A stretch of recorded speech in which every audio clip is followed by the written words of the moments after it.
Ito ang Presidential Broadcast Service. Radyo Publiko ng Bagong Pilipinas para sa Bagong Pilipino.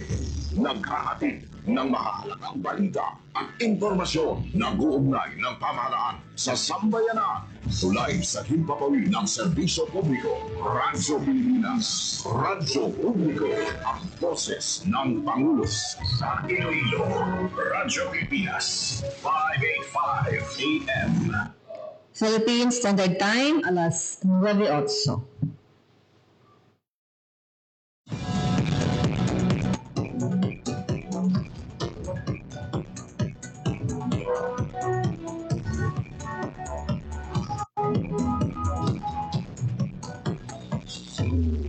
Western Visayas, Panay Island na tinamaan itong island-wide blackout.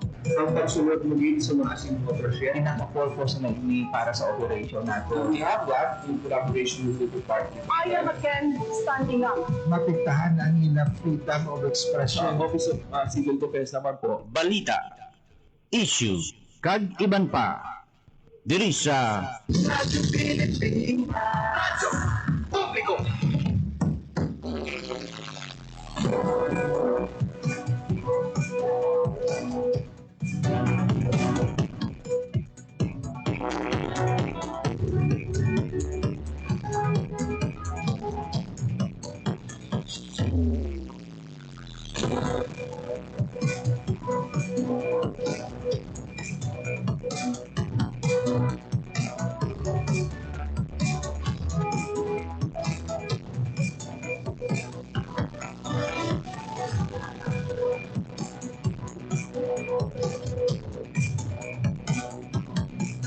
May mga kabanan, welcome sa isa na naman edisyon sa programa Balita Issue kagiban pa sa Radyo Pilipinas. Being pabiyonay ni for this edition, it's January 30, 2026. Talos ako temporaryo sa regular na nag-a-anchor sa ding program kay JP Hervas na mayara sa mga importante nga ginakatuan sa bunyang adlaw. Sa ato sa mga pagpagdulong sa inyo sa mga programa, bangin kaupod natin in a while ang PESO Head ako ng Public Employment Service Office sang probinsya sang Iloilo, si Cynthia Parcon Dario. Balaw nato ng mga pinakalites man ng mga pagpanghanda for 2026 sang PESO Iloilo. Balanta may mga job openings, may mga job fair, may mga kung ano pa mga programa in line with the programs man sa Department of Labor and Employment.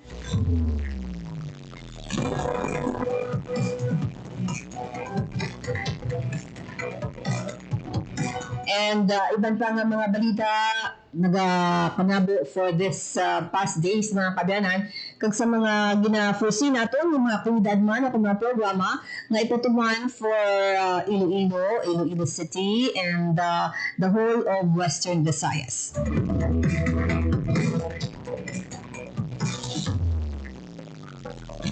So sa pinakulhing report sa Department of Science and Technology Pag-asa kainasang kaagahon mga alas 2 sang kaagahon January 30 wala sang may ginabantayan na low pressure o ng LPA sa sulod kag sagwa sang Philippine Area of Responsibility nga may posibilidad na mangin bagyo base sa 24-hour public weather forecast advisory nagpagawa alas 4 kainas ang aga makaapekto ang shear line sa bahin sang Western Mindanao samtang padayon naman ang northeast monsoon o panamihan sa Luzon kag Visayas. Sa Bicol Region naman dinalauman nga magadala ang anuhan sa gamay no nga pag gulugalom tubtob sa magalumon nga kalangitan nga mayara sang mahina nga pagulan.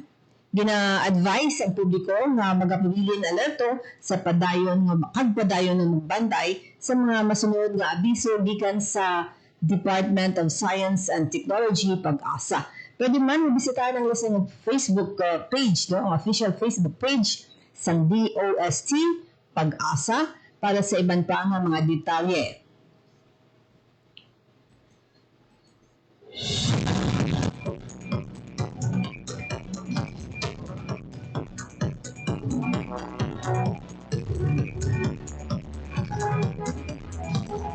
Sa ASEAN karong mga kabiyanan sa dahon sang patag sang sports nga kasadiin si Iyala, no, nga atong sila pambato nga tennis player, ika number 49 worldwide, ang isa nga rangko as women's, so women nga listahan, no?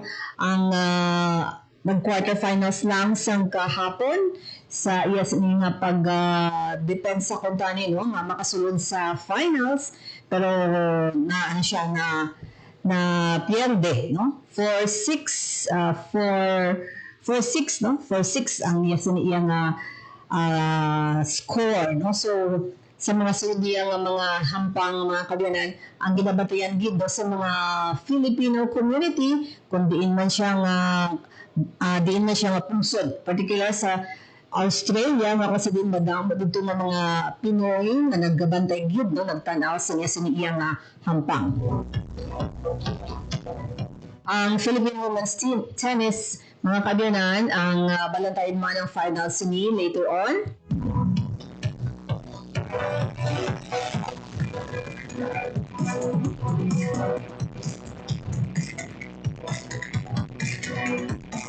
Siguro sa mga nagbabantay man sa estado sang iya sini nga health, no, kung ang ikayong lawas na Presidente Ferdinand Marcos Jr., may mga posts kami sa ama sa nga Facebook page kapag sa din po din ninyo gid, no, matanaw, no, kaya pinakalitas ng mga balita down Malacanang and kay Secretary Claire Castro sa PCO ang mga update, particular sa mga programa sa administrasyon with syempre pa-update sa ikayong lawas na Presidente Ferdinand Marcos Jr.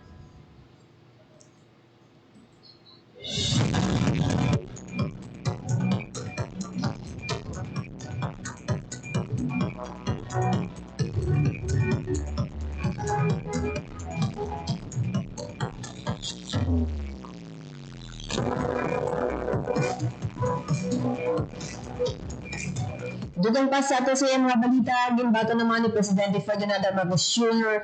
ang ambasador sa Estados Unidos sa Pilipinas na si Mary Kay Carlson sa isang farewell call bilang pagmarka pagkatapos ng isang iya diplomatiko nga iya trabaho sa paghatag man sang pagtulog sa padayon nga mapapagpabakod sa kaangtanan kag pagbibigay sa tunga sa Pilipinas kag Estados Unidos.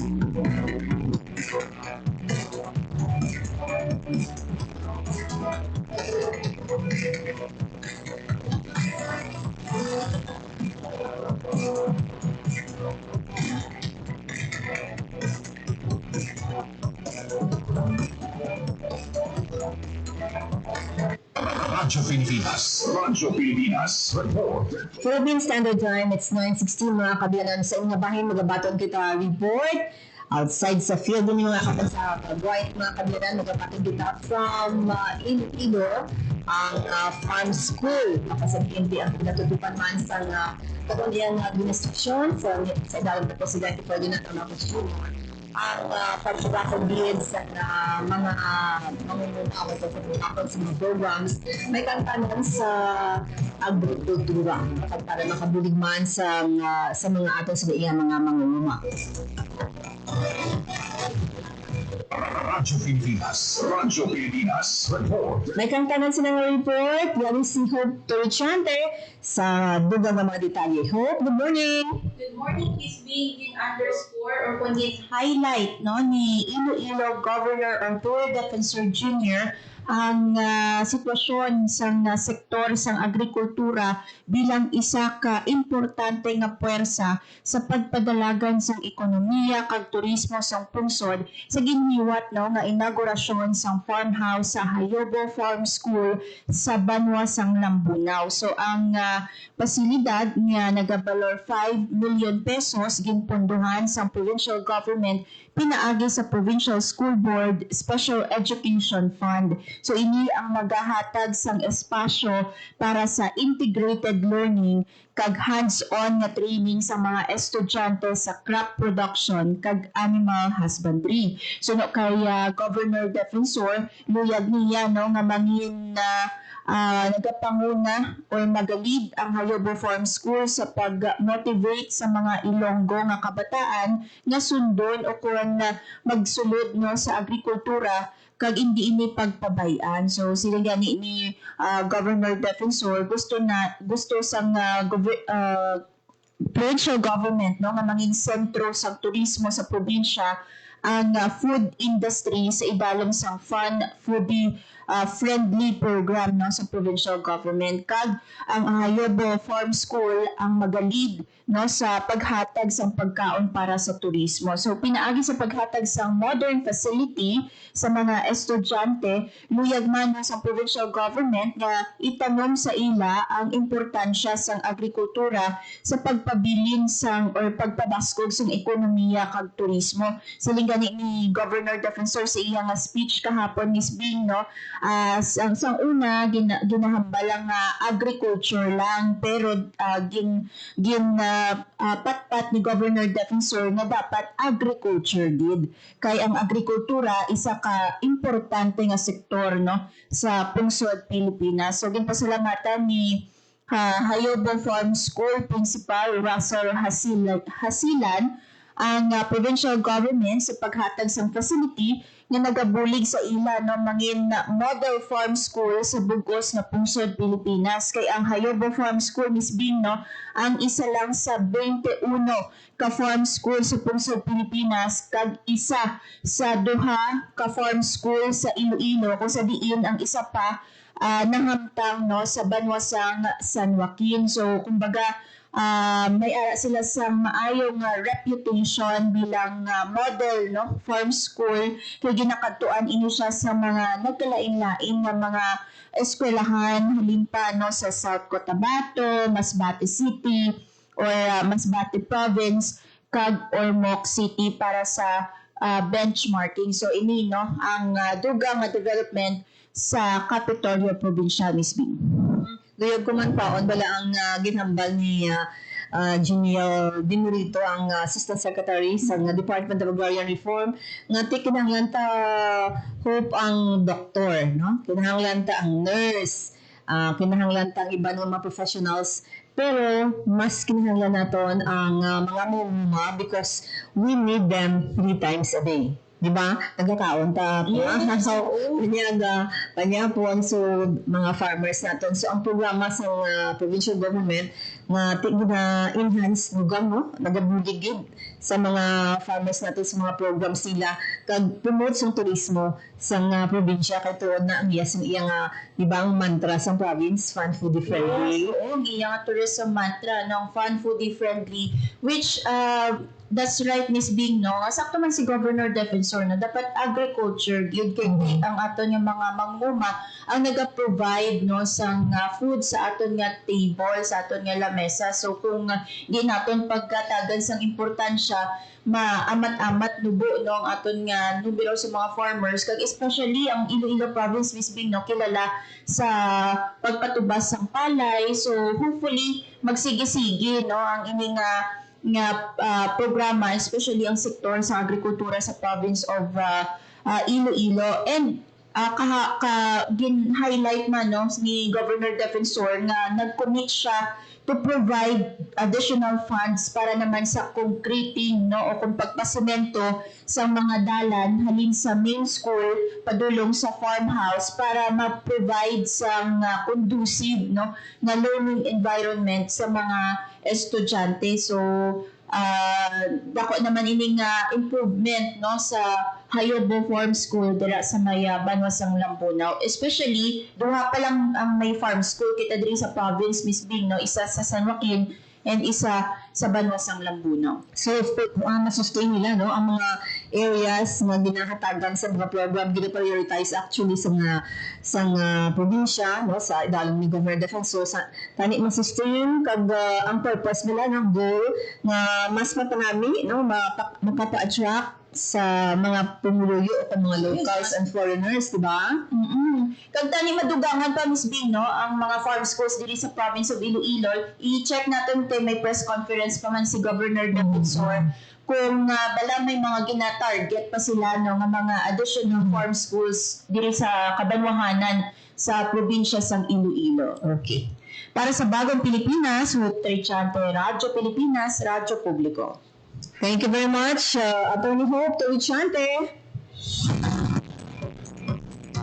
Anami sa programa sa ating sinaiyang gobyerno provincial sa dalong ni Governor Arthur Defensor Jr.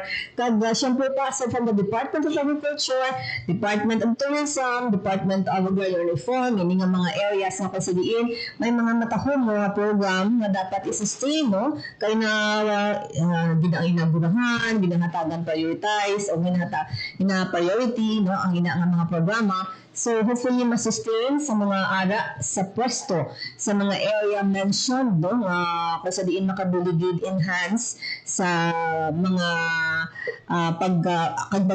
magpa-attract, no, pag mag-engganyo sa mga pumuluyo nga magbisita sa amo iyang area.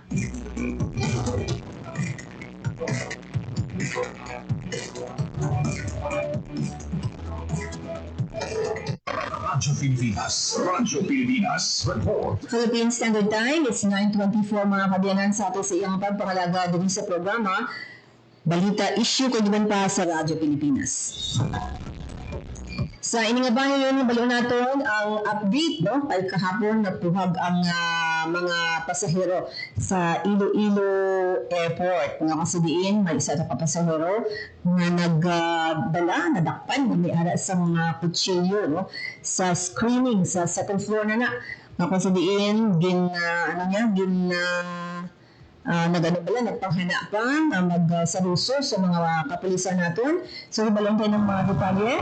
Radyo Pilipinas Report. Sa report, Janelle Baclargen, good morning. Anong update sa sining na pasahero na nagpangsaruso pa ng mga handison ang mga luyang magdakop sa iya, Jen? Follow up ini Bing sa aton sining pag-trace no sa nanging background ni Roland Lanuhan. Ako ni alias Richard no Lanuhan. Amo ni siya ang lalaki nga nakuhaan sang patalom sa Iloilo Airport kay kahapon ginpa-follow up ini ni Sir Art Pareño no kay ang attitude ni sang lalaki medyo daw beyond gid man sa normal kag ginapatihan nga may traumatic experience ni siya so gin-confirm gid man sang Sagay Municipal Police Station sa diin may uto didto ining lalaki na nakaagi ini siya gali sang una nga nabun-an ang ining persona kag since the time nga nabun-an ini siya daw nagadala siya permis ang patalom may sukbit siya na patalom kag isa ini sa rason kung nga ang naging dala ini sa Iloilo Airport. Kag gin-trace up ning psychological background niya kung ano under the influence ang makaulubong ilimnon o kung ano ang natabo. Pero sa iyang aktuasyon, naka-come up giman diri sang pahayag kay gin-confirm sang pamilya. Suno sa utod sini nga si Roland Lanuhan na si alias Richard nabun-an siya sang una. May history siya kang sang nabun-an kag daw may pilas ini sa gani kuno sa nawon no ang iya sini nga or sa kilay kag nakaagi sa trouble sa una kag amin ng rason kun nga nagadala siya sang patalom sa bahin sa adjustment sa aton sini mga otoridad sa Iloilo Airport daw gin merge ang mga screening officer nila dira may ara sing katapos ang aviation security group na nag-augment pa rin para mapasiguro ang pag-check sa mga bagahe na hindi na masulit liwat ang inyong mga insidente. Kaya so far sa Subong, back to normal na, wala man sa nag-cause ang delay sa mga flights. Kaya nagasakot, naging ang biyahe sa atong sininga Iloilo Airport. So kay Mr. Art Pareño, nag-average ng 80 kada adlaw nga biyahe. So ining 80, i-divide mo ni sa 2, arrival and departure, amo na kadamo ang mga pasahero nga ginakater sa Kaap Iloilo everyday. So susubong ginahikot na sa Kaap Iloilo ang pagsuporta nila sa pag-file ng kaso sa sining subject o kung sa sining suspect na nagduga sa iskandalo sa Iloilo Airport ang mabin. Yes, pero dyan, balik ko sa, sa atong lalaki, no, si Alias Richard, na diin siya, ganito kadto, may ara siya, nagbraya dali, napuli siya, hindi siya pabalik, Manila. Ang isa gid sini kay Paul ka naglibog ang ulo sa atong sini nga mga taga-airport personnel kay bisan ang pamilya ya, wala kabalo nga ari siya. Pero ang background niya na kuno security guard siya. Posible nga may inkatuan di siya kada kay taga kami gin niya sini nga address. Guring siya sa Ano may sagay siya nga ba? Kada sagay na Diyos. Otod siya sa Sagay. No, kada ang ini nga record, gin-confirm ni sa Sagay Municipal Police Station. No? So, ini gin-confirm na sa una, galikagi na to siya Bruno. Kag amoy ng rason kung daaman nagadala siya pa isang kutsilyo. Ti wala man to tani problema, no? Ang ining kutsilyo, kag deny diri sa Iloilo Airport nga na-miss nila kag wala ini makitaan ang nila diri nga nakitaan ni kag sang i-confiscate na kung tani kag kuha ng bag nag-una panic ining suspect kag ginkuha. So, kaya iyang sinapol pa kung ibalik o kung hindi ang screening sa inisyal nga pagsulod mo sa gates ng airport.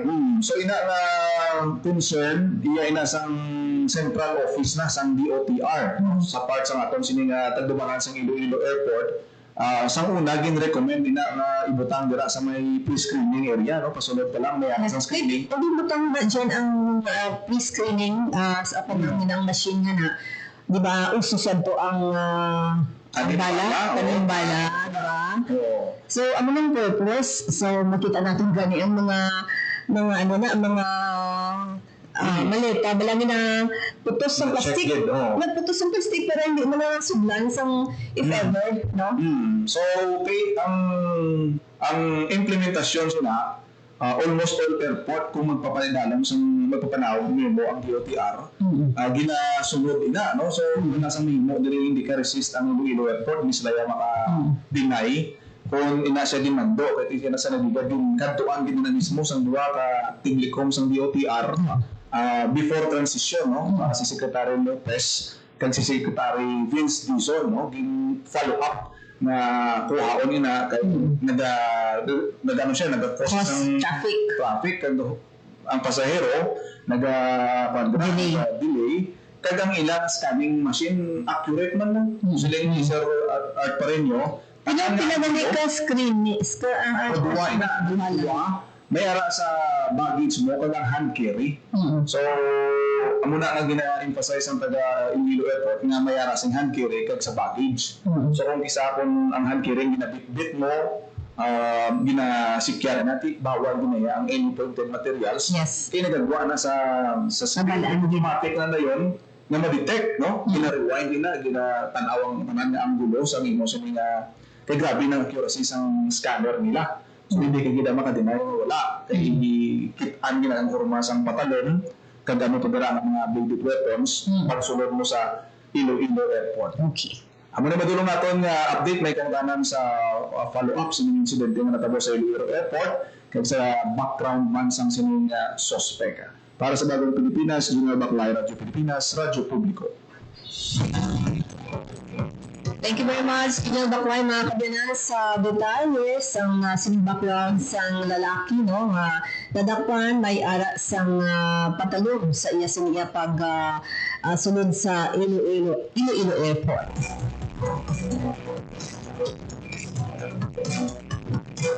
Ang aton siniya nga pagbantay gihapon, no? Kay tiyon naton nga mangin say ang naman nga biyahe on the parts sang syempre sa aton airport kini damo, no? 80 ka mga biyahe, no? Ang ara permi kung ginapatuman everyday sa among iyang airport.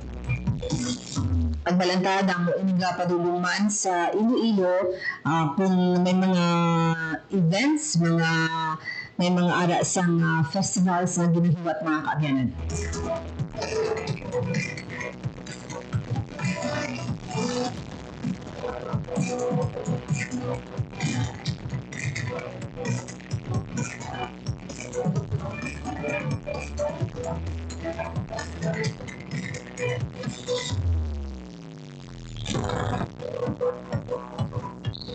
Okay mga kabyanan, maghatag lang ako sa pila ka mga panandun sa akong pagbalik. Hopefully, ara na nga itong ginamit si Cynthia Dario, ang head sa Public Employment Service Office sa paghatag sa atin sa mga pila ka mga detalye o ang mga programa update, no? Kag accomplishments for the 2025 and the mga plans for 2026. Stand by.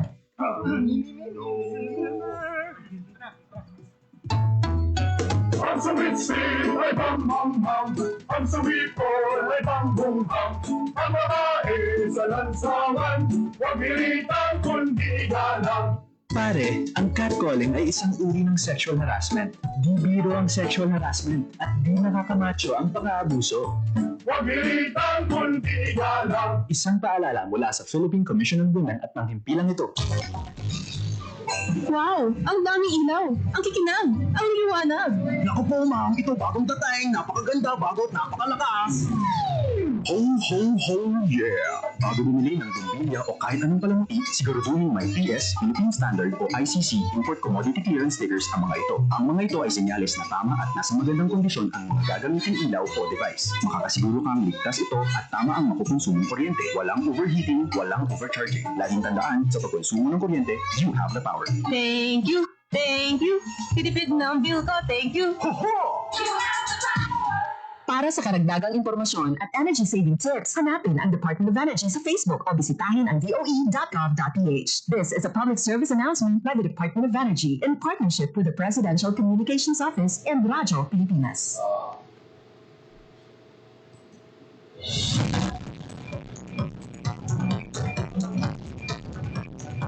Philippine Standard Time mga kabyanan, it's 10:45 sa isang pagpanglaga dali sa programa Balita Issue kaliban pa sa Radyo Pilipinas. Temporaryo nilabo ako sa pagtalo sini kay JP Hervas, ang inyong regular anchor sa inyong programa. Ang ato sa iyang dinapit for today, no less than a friend, the Chief of Public Employment Service Office, nga dugay na kami nga wala pakig-amot no, sa opisina sa Peso Iloilo. Yala siya sa itong linya, via Zoom kita, no?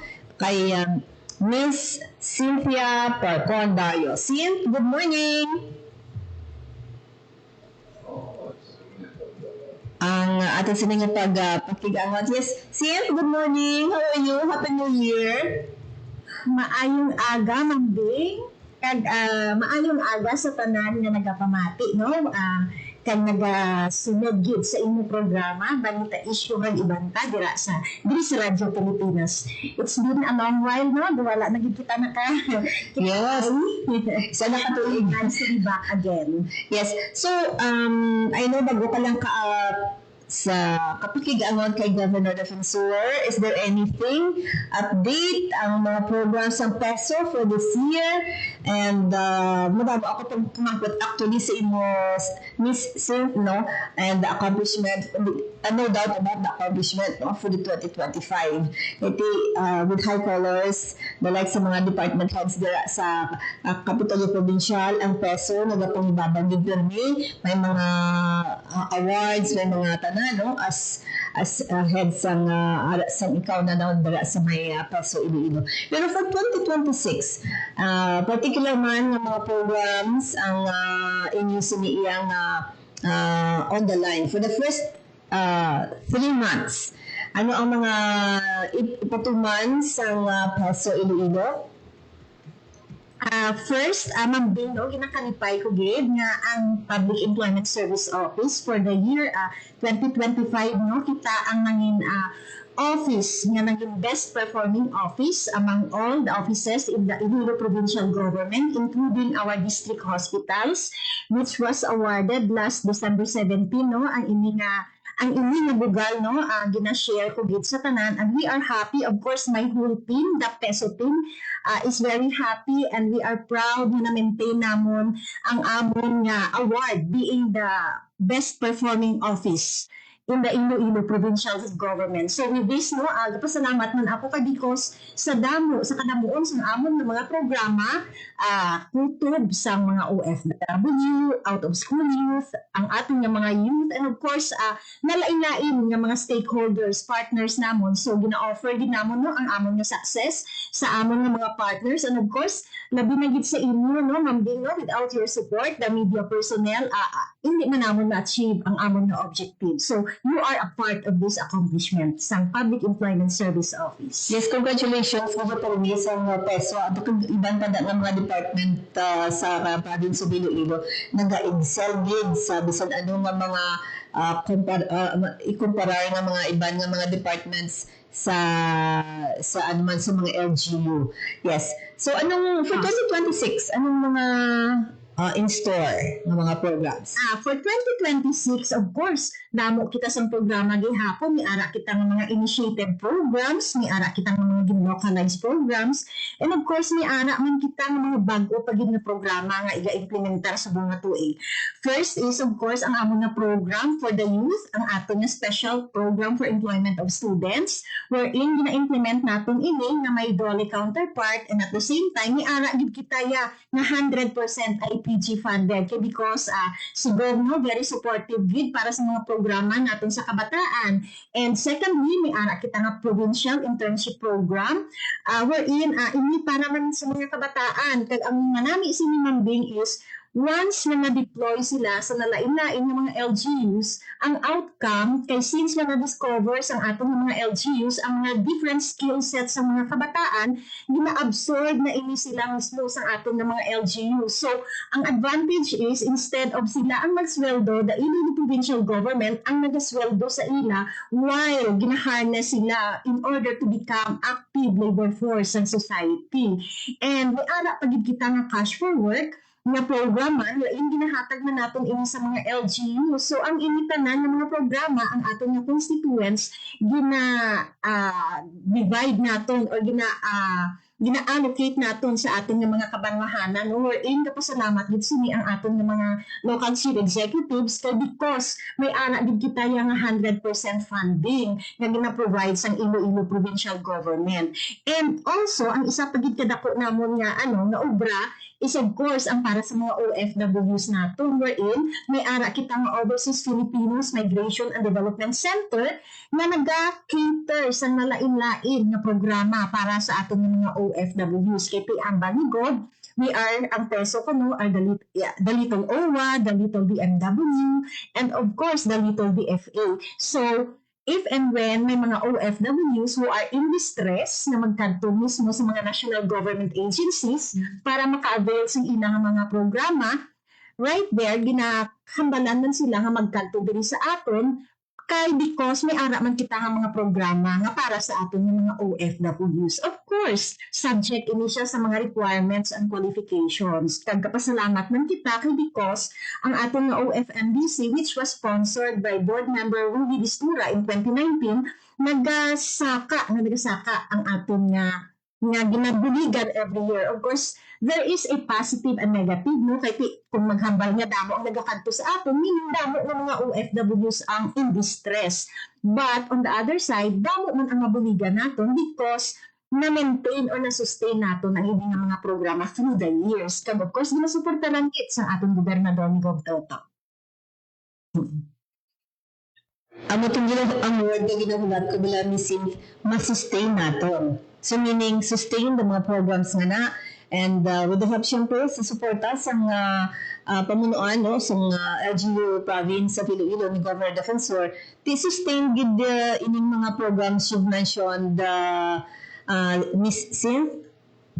Yes, sustain din natin ang mga programa kag ang nanami sini kay because through the years no as per our monitoring ang aton mga kabataan na napangbuligan, some of them mga almost 40% na hire or na place na sa mga nalain-lain ng mga ahensya, government agencies, or even ato ng mga private partners. And of course, on top, ang aton na regular na job fairs nga ginakandak naton every year wherein damo man ang aton nga nabuligan, not just locally but of course kung gusto nila mag-apply sa Sagwa, kag gina-monitor ginaton ng ilang status while they are there outside. Yes. Kag ang aton mga special recruitment activity wherein gina-held naton diri sa opisina, kag ang aton yung mga companies nag-request for recruitment, kag kita mismo ang nag-facilitate diri sa aton opisina for their recruitment activity. Kag ang everyday naton nga online services, kag ang aton mga everyday nga clients nga nagakadto diri subject to their request. And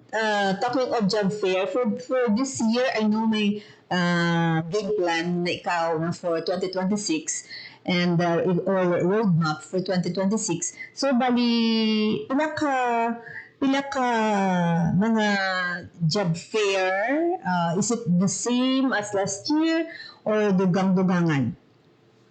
Siguro tuig no, may bago kami na conceptualize wherein dugangan namon ini on top of nagakandak kita sa mga kabanwahanan, may ara kami gina-propose nga industry job fair wherein example a group of mga service-oriented na mga companies, so bali specifically or na-customize natin kag wherein ma-connect kita sa aton nga mga HEIs nga nag-offer sa amo sini nga mga graduates, example, ako magkandak kita sang for engineering, for BPOs. So, balano naton kung ano nga mga HEIs ang nag-offer sang sini nga mga courses para nga swak, kumbaga na match na nga daan, the industry and the academe. So, while gina-prepare sila, ginakuha man naton ang mga listahan para sila mismo, ang mga HEIs naton, ang ma-refer sa ilang mga graduates para nga magkadto sa aton during this industry job fair namon in which amo ni subong. So kumbaga it's a localized, it's a customized wherein ang matching is direkta gid mismo para nga hindi ma-mismatch ang aton mga graduates. Pero for the year, That's new for this year. On top of our regular job fairs and job fairs sa mga kabanwahanan and of course the job fairs lang mismo diri sa mga HEIs natin sa munisip. yes, kaya ay naman mga ilang ginakondak na niya job fair ang mga LGU no, sa municipalities missing, no? Yes, oo, kay saturated na subong. Nami man nambing kay last time, previous years, happy kami kiti linibo ang nagakadto di sa amon. Ang mga taga-Banwa nagakadto pa di sa amon. And ang ato yung mga local chief executives nag-provide sang transportation back and forth. But nowadays, ang ato ng mga kabanwahanan through our municipal peso managers, sila mismo nagakandak na. So kami na dito ang nagakadto sa idalom in which ang result nandun sa amon, medyo nagnubo ang amon nga applicants kay instead of going here, dito mismo sa kabanwahanan, ginakandak na nila. So we are happy for that. Kay nasaturate na din mismo kag na-embrace na sa atong mga municipal peso managers. Kag nanging independent na sila kaya na nila. Kag through Peso Iloilo, kamo man sa ila, nagtudlo sa sina, di ba? Yes, kami na mismo ang nagtudlo sa ila nga makandak sila kag in a way they are being empowered na gyud. Sa mga programa namon diri sa Iloilo Provincial Government, kumbaga gina-localize man nila like ang amon nga government internship program. Some of the municipalities gina-localize na nila wherein nag-provide man sila mismo sang local funding para sa ilang mga constituents. So we are happy for that na hindi lang kami. But of course, ang atong mga kabanwahanan, even down the barangay mambing kami ara kita ng mga kabarangayan na may mga barangay peso coordinators. So mahapos ang paghabol sa information, mahapos ang pag-gather sa information kag naga-evolve na gid. Kag with that, happy si Gob kay like now, may mga crisis kita, nagkakalatabo, ang nalunod na barko. So, mahapos ang paghabol sa information sa idalom kung may ara kita nga mga nagahuludag na mismo at the grassroots level. Through our OFW Association, naghahabag sila sa mga information kung sino bala coming from them are affected. Kita ang kumagot, pero minigod pila ang Ilonggo. Particular Yes, kami ang gobernador. Just like now, dito ako naghalin sa iya, namangkot man siya. So, pila ang Ilonggo nga affected. Ano ang bulig nga igahatag natin sa ila? Buligan natin sila. Amo na permi ang instructions ng atong nga gobernador. And if and when may mga crisis man ding, right there, ang atong nga task force bulig Ilonggo, no? ara na siya, ano na natin pirmi, gina-implement, and even we are on a 24/7 operation. Yes, on the concern bala, missing, na-mention mo to kaina kundi, plano ninyo nga mag-conduct sa job fair for the industry.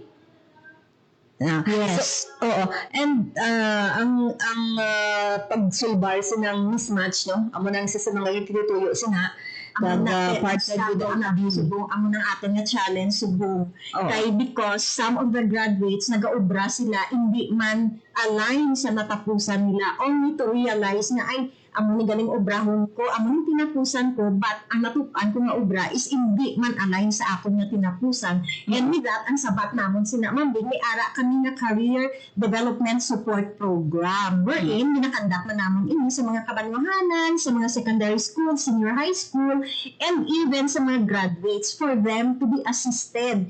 Ano ang plano nila sa career nila? What are the emerging jobs? What are the current trends in the labor market para ma-realize nila, ma-assess nila ang self nila while they are the graduates of senior high. Kumbaga, gusto nila mag-proceed into college, gusto nila into employment, or gusto nila mag-enroll sa mga PDLs. Na gina-partner na natin ang TESDA for trainings. Kay some of our companies, some of our partners, ginabaton man nila if may mga TESDA certificates.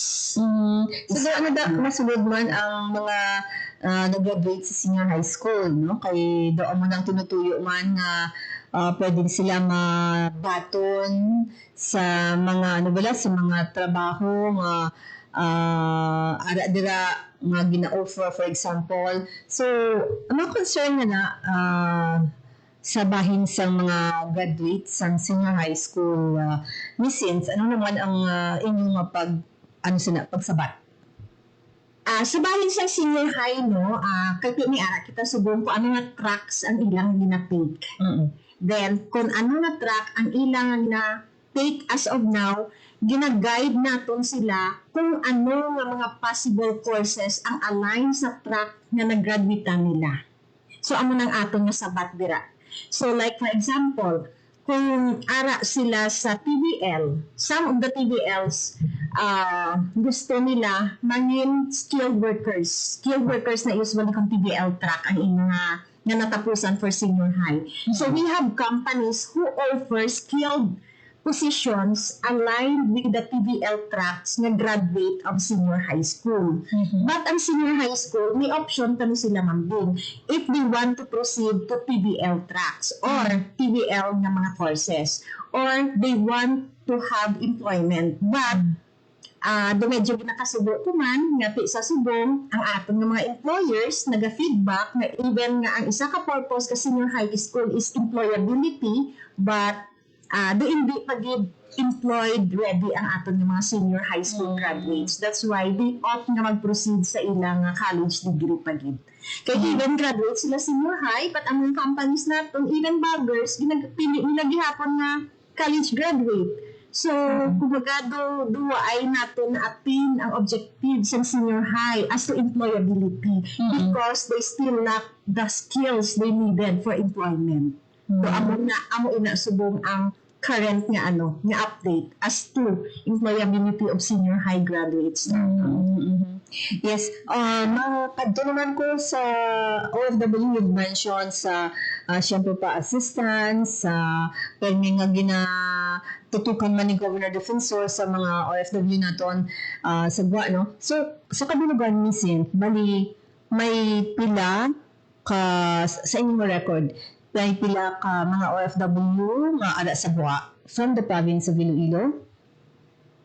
Ang nabiligan naton, example, sa aton nga may ara kita mambing Bulig Ilonggo Help Desk. For the year 2025, may ara kita 82 ka Ilonggo nga nagkadto diri sa aton nga nabuligan naton. Out of that 82 na nagkadto din sa aton, 56 of 82 ang case closed give. Meaning, kung ano ang ginpangayo nila nga assistance sa aton, if they want to be repatriated from overseas recruitment or from overseas employment nila, nabuligan natin sila papauli diri sa Pilipinas. And after magpuli sila diri sa aton, nag-offer kita sa atong mga programa like the financial assistance for repatriated OFWs wherein naghahatag kita sa 10,000 nga kantidad subject to requirements and qualifications. So sa ato naman na financial assistance, may ara kita 595 Ilonggos nga nabuligan throughout the province. Kaya ang atong programa, exclusive lang ini siya sa taga-probinsya sang Iloilo. So kadamo, 595, that means 5,950,000 pesos ang aton nga nahatag nga cash assistance sa ating mga distressed OFWs. And kung magkanto sila diri, kag hindi sila kaabot sa amon nga programa, well, gina-refer natin ina sila sa aton nga PSWD if they want medical assistance, psych assistance. So ang aton nga PSWD, salo na nila. Kay it doesn't stop here. Nga kung hindi kami kabulig, gina-extend pa gid namon, gina-assess pa gid namon ina sila kung ano ang pwede natin mabulig sa ila. So ay kita nagauntat sa pagbulig sa ila. And what's new for this year as to OFW programs naton, may ara kita nga scholarship programs mambig, scholarship for children of OFWs. Amo na siya ang bago for this year nga programa naton para sa atong nga OFWs. So every year no, may ara kita mga bago gina-conceptualize, gina-propose naton, well in good ang atong gobernador, gina-suportaran gid pirmi ang atong mga proposals. So of course with the help of our sangguniang panlalawigan. Kaya sila sini ang sponsors ang ordinance para nga mapasa ang inyong mga programa para sa ating OFWs. Kanami lang sa mga programs sa sa province, no? Syempre pa, hindi man na ang pag-conceptualize na sa imo pa lang ng office, no? Kag na-propose gina-aprobahan sa Sangguniang Panlalawigan, ay gina-aprobahan man yan ni Governor Arthur Defensor Jr. So for now, may rough estimate, hindi gid man ang ang number of OFW in the province, pero may rough estimate ang peso sa OFW sa province. Yes, Ping, may ara kita sa Subong mo, may ara kita mga almost 500,000 Ilonggos. Dako, no? As per OWA record ini siya. Kaya ang aton nga record is ang active OWA members Yes. ang nag-aagi sa ila. But of course, kung kaisa may ginabuligan man gali kita nga undocumented, meaning why sila nakaagi sa legal na proseso pagpagwa nila. And makonect sila sa aton, mga bulig kung paano sila kapapauli, and may nabuligan man kita as to undocumented OFWs. And you mentioned sa mga nabuligan, actually sa Iraq to, no? Sa diin pa gid sa Russia bala, sa diin nga mga country gani ang mga OFW nga hatagan sa assistance ni Synth. As to assistance sa di mo ay kita nagapili as long ma-qualified sila sa aton nga documentary requirements. But kung may mga crisis recently last year like tong sa Iran, Iraq, or Israel, ang ginahimo namon, gina-profile namon kung pila ang Ilonggo dito. And if they want to be repatriated, nasugat pa namon ina sila sa airport, of course with the approval sa atong provincial administrator, no? Even gabi nakasugat kita sa airport. And after which gina-screen or gina-assess naton ini sila, depende kung anong assistance ang kinahanglan nila. So far, damo kita nabuligan kung naka-avail sila sa aton nga programa. And right now, ang recent na nagkakatabo, no? Like ang nalunod to nga barko, ang MV Dibon, may ara kita nga 3 nga Ilonggo in which ang nasubong ang gin-update ko sa aton nga gobernador kay Gov Toto. And happy man si Gov, kaya ang update naton is that they are all safe.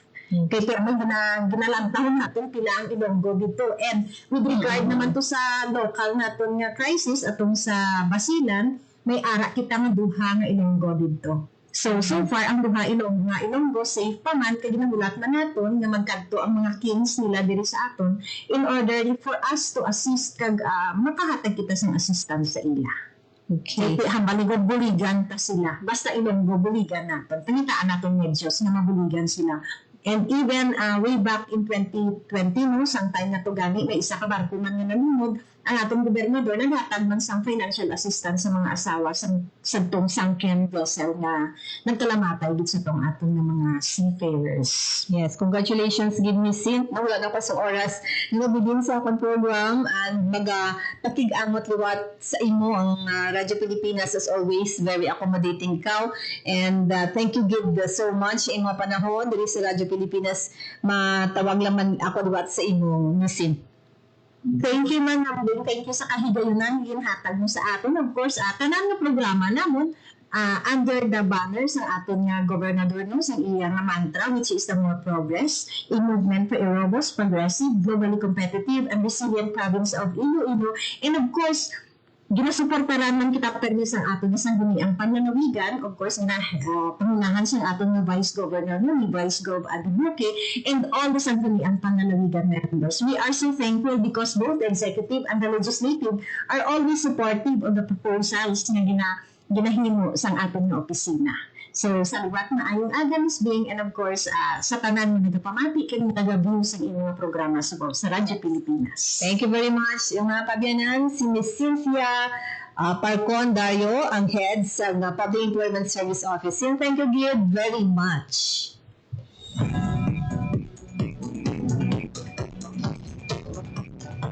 At syempre pa, congratulations sa team sang Peso Iloilo ay no ginabuilugan gid ini sang imo nga team no ang pabilugan nga staff sang Public Employment Service Office. Mga partners ko naman sa technical side sa studio, Alan Defante, sa bayan sang transmitter, si Jeffrey Bitita.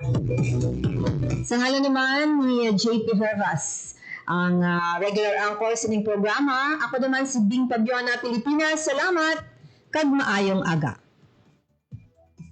Ita, issue, kag iban pa. Diri sa Radyo Pilipinas. Radyo Publiko. Radyo Pilipinas. Ang inyong tulay sa himpapawid ng serbisyo publiko, ang Presidential Broadcast Service, Radyo Pilipinas, Radyo Publiko. Radyo Pilipinas. Radyo Publiko. Kinilala ng pag-international at prestigyosong Asia Pacific Broadcasting Plus Awards 2025 para sa kategorya ng Government Streaming. Ito ay dahil sa epektibo nitong pagsasanib ng mga tradisyonal na media tulad ng telebisyon, radyo at print para masabayan ang mabilis na pag-inog ng mundo ng digital at social media tungo sa mas epektibong paghahatid ng mahahalaga at napapanahong mga impormasyon sa mamamayang Pilipino. Kinilala rin ang Radyo Pilipinas dahil sa patuloy na pag-akyat ng rating. Ngayon ay matatag sa pang-apat na pwesto sa Mega Manila ayon sa pinakahuling Nielsen Radio Audience Measurement Survey. At sa social media, nakamit ang higit 2,000% pagtaas ng bilang ng mga sumusubaybay sa Radyo Pilipinas page sa unang bahagi ng 2025. Patunay ito na ang inyong Radyo Pilipinas Radyo Publiko ay tunay na kaagapay ng inyong pamahalaan sa paghahatid ng serbisyo sa mga mamamayang Pilipino. Mula sa aming lahat, sa ngalan ng inyong pamunuan at mga kawani ng Presidential Broadcast Service, kasama ang inyong mga himpilan ng Radyo Pilipinas sa buong kapuluan. Maraming salamat po sa inyong lahat, sa inyong pagtangkilik at pagkilala. Radyo Pilipinas. Radyo Publiko. Radyo Pilipinas. Radyo